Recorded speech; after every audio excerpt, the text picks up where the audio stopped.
Are the markets set to crash? It's a great subscriber question that came in today.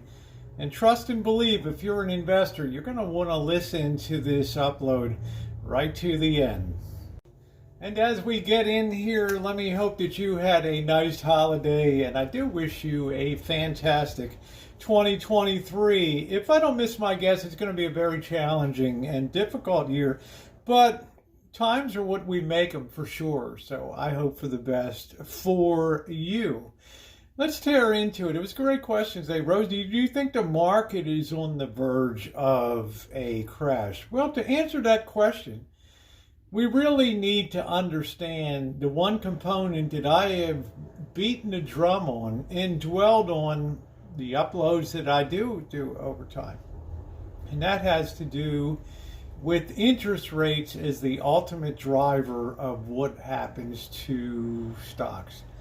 Simply put, if the cost of money is cheap, stocks have less competition, they go higher. If the cost of money is dear, we know that money starts to drain out. It's like they pull the plug on the market as people start to put their funds into, well, treasury bills, treasury notes, I-bonds, alternative investment bank accounts. CDs start to pay again. They bubble up to 3 and 4% interest. Wow, get my money out of the market and put it in that FDIC in short.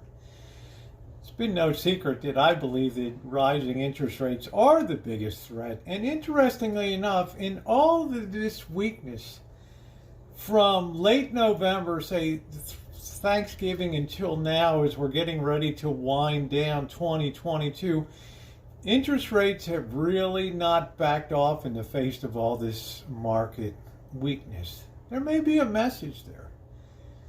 Normally, as we saw, like Bloomberg reported today, that existing home sales have fallen to the second lowest level on record. These things come out and start to signal slowing demand in some areas, and there's just an uneasiness in a lot of the economy. And we need to relate what's happening now to what I think is something very important for governing investing outlook, and that has to do with the Elliott Wave. If we're going to go down, the Elliott Wave theory, which was developed by Ralph N. Elliott in the 1920s as he recuperated from an illness, had a lot of time on his hand, and he noticed over time that markets unfolded in 5 upward waves, and they would correct in 3 downward waves. 5, 5, 3, 5, 3, 5, 3, unfolding as an economy expanded. And according to Elliott Wave theory, which I tend to agree, we peaked out the markets in November, December, January of 2022. And point of fact be told, this was really an advance that first began unfolding in June, July of 1932, yes. And the last leg really kicked off in August of 1982 when the Dow was at 777. What are we at now? 32,000 something? That's a hell of a ride. What propelled that over time, and what could threaten the future of it? Well, as I've showed many times, the long-term chart of United States 10-year Treasury yields has been going down until, well, the middle of this year, beginning and middle of the year. We had 16, 18% interest rates, and it was driven all the way down to the 10-year, which was like 0.5%. Crazy low. So what did that do? It helped the economy expand dramatically. As we went down with layer after layer of lower interest rates, 16, 15, 14, 13, 12, 8, 7, we brought in greater swaths of people that were able to carry financing at those levels, buy things like automobiles, because 0% financing cheap. This is before inflation kicked in, and well, they just jacked up the price and then told you get 0% inflation. We're used to that bullshit. right? Shrinkflation, you get less, you pay more. But let's not lose the overview of what declining interest rates did. They put the lift under the wings that pushed the stock market upward for years, decades.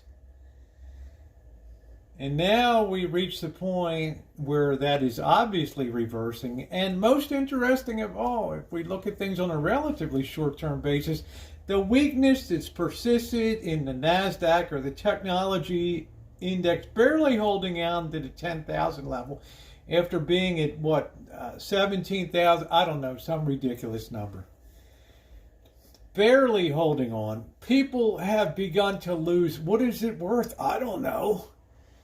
Right? We overvalue it. I don't know. What is it worth? Maybe we have to undervalue it dramatically now. People have lost their moorings. They've lost their anchors. You have idiots like Cathie Wood running around that have pissed trillions of dollars of investor money away and hailed as a great investment guru. Really? We've lost our ability to find proper valuations now. And the other thing that happened is interest rates came down over that long period of 42 years from 1980 to 2022. The other thing that happened was the volume of borrowings exploded. Because the cheaper money gets, the more people can borrow it. Keeps getting cheaper, more people borrow it, keeps getting cheaper. Shit, they're giving money away. And people belly up, and mortgage drives house prices up, car prices are going through the roof because money's cheap. Well, what's the guarantee that money always stays cheap? Well, the guarantee used to be when the economy would turn down, that interest rates would turn down as a natural stimulant to recharge economic activity. But as I've said before, the creation of mountains of debt in a rapidly rising parabolic way means that there's no such assurance when things slow down that rates will go down. And they seem to be following my forecast of not going down and of rising here in the face of weakness. That should be ringing alarm bells on the deck of the good old Titanic here. Something is a little weird. That's not to say that they couldn't collapse in the future. But let me tell you, they're putting pressure on the market right now. Now, the Elliott Wave says that corrections or movements to give back part of the previous trend unfold in three waves. What we call an A, B, C, as this diagram goes. We can say from November, December of 2022 down to August of 2022 that was a nice A wave down. And then we had a nice recovery where people said, phew, I'm so glad that I buy and hold, because here we go rallying back up from 27,000 to 34,000 on the Dow. We're only about 3,000 points short of a new all-time high. They pat themselves on the back and congratulate themselves because they don't know that corrections unfold in three waves, according to the Elliott Wave theory. Whether you believe it or not is up to you. So now it appears that we're embarking on what's called the C wave, or the leg 3 of this correction. And if we take out the low of 27,000 or whatever from August that we hit on the Dow Jones Industrial Average, there's really open air below that, right? Where there's nothing really to support it. And we'll know by then whether interest rates are the threat that I think that they are, and the fuel that's driving the machine of weakness right now is the ever-increasing cost of money, coupled with the fact that credit card companies, finance companies, banks are starting to take a real close look at your credit worthiness now. And the messages are coming down from the Jamie Dimons of Chase, JP Morgan Chase, and Citibank, and other places like, phew, let's lighten up on our portfolio. Let's not write as, let's be careful, guys and gals, writing those loans. Right? We don't want another 2008 on our hands. And that pulling back itself helps contribute to the problem. Could we crash? Well, a crash is really just a recognition that what we believed has suddenly been gone from this to this, and nobody's going to stay around while we slowly readjust to this. They're going to jump off and boom, go make a rapid adjustment. Okay, they're going to adjust to the reality. They're going to wake up one day and say, shit, interest rates aren't going down, and they're still rising. Get me the hell out of Dodge. Every day that you see the pressure, and it's a down day, and it's another down day, and there's less ability to rally and have a big rally, it causes more people to think, pull back and think, what the hell, am I missing something here? The bottom line is it could very well happen. Will it happen? I don't know. Look at the NASDAQ. Despite this nice B-wave rally in the Dow Jones Industrial Average from 27,800 to 34,000, the NASDAQ did not participate one bit. On a relative strength basis, it is weak as a newborn kitten. Okay? The reality is tech is extraordinarily weak because that's where the most money was wasted in super high valuations. And as things crumble, Tesla, other things, people have lost the yardstick to evaluate what are these things really worth. How much is advertising worth on Twitter? How much is Google relying on advertising revenue? Oh shit, how about Facebook? The whole damn tech market. What's going to happen if the money starts to dry up?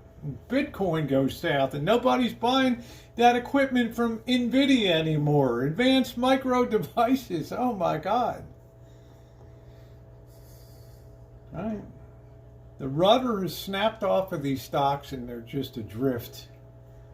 Okay. And they got to go a long way till they get the repair crews out there to set it straight. Stay tuned, guys. No guarantees, but I do see the preconditions of interest rates refusing to go down as being the real problem and the real catalyst for real trouble coming up. Particularly when people go to need to borrow some of these shitty companies like AMC. They were meme stocks that people had fun with, and now all of a sudden the window shuts.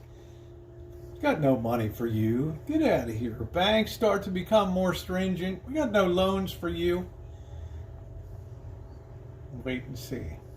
Hey, I hope you derive some benefit from this today. If you're not subscribed, I put alternate ideas out there you're not going to hear in the popular financial media, mainly because many of these people weren't even around when I was in the early days, and I have a very long, keen memory of economic and financial history here, and I think right now it's paying off big time.